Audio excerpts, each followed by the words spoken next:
tea consumption is associated with a reduced risk of heart disease, stroke, and premature death in general, with each additional cup of green tea a day associated with a 4% lower mortality risk. So maybe drinking several cups of tea daily can keep the doctor away, as well as the mortician. But what about cancer? There's growing evidence from laboratory, population, and human interventional studies that tea can exert beneficial disease-preventive effects, and further may actually slow cancer progression. Let's review some of that evidence. Not only do those who drink a lot of tea appear to live years longer than those who drink less, drinking lots of tea may delay the onset of cancer. Now, these are in Japanese teacups, which only contain half a cup, so the highest category here is greater than or equal to 5 full cups of tea, not 10.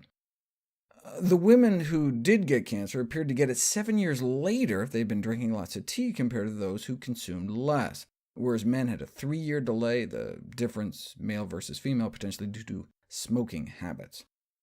Green tea may be able to interfere with each of the stages of cancer formation: the initiation of the first cancer cell, promotion into a tumor, and then the subsequent progression and spread. Cancer is often initiated when a free radical oxidizes our DNA, causing a mutation. But within 40 minutes of drinking green tea, you can get a nice spike in antioxidant power of your bloodstream. This increase, in turn, may lower oxidative damage to DNA and so decrease the risk of cancer. Furthermore, in terms of genoprotective effects protecting our genes, pre-existing oxidation-induced DNA damage was lower after drinking green tea, suggesting that it can boost DNA repair as well. But we didn't know for sure until now. There's a DNA repair enzyme in our body called OGG1, and within 1 hour of drinking a single cup of green tea, we can boost its activity.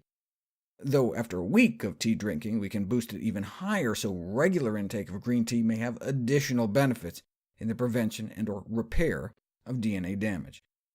Tea is so DNA protective it can be used for sperm storage for fresh samples until it can be properly refrigerated.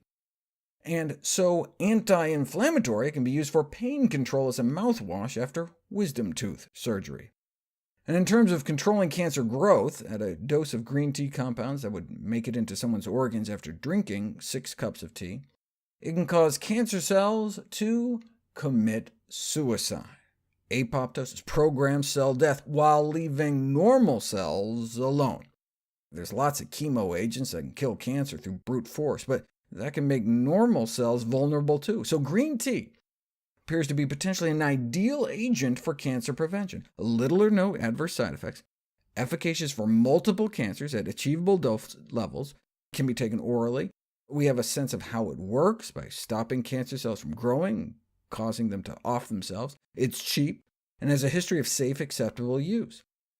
But this was all based on in vitro studies in a test tube. It needs to be evaluated in human trials. Give people with cancer green tea to see if it helps, which we'll explore next.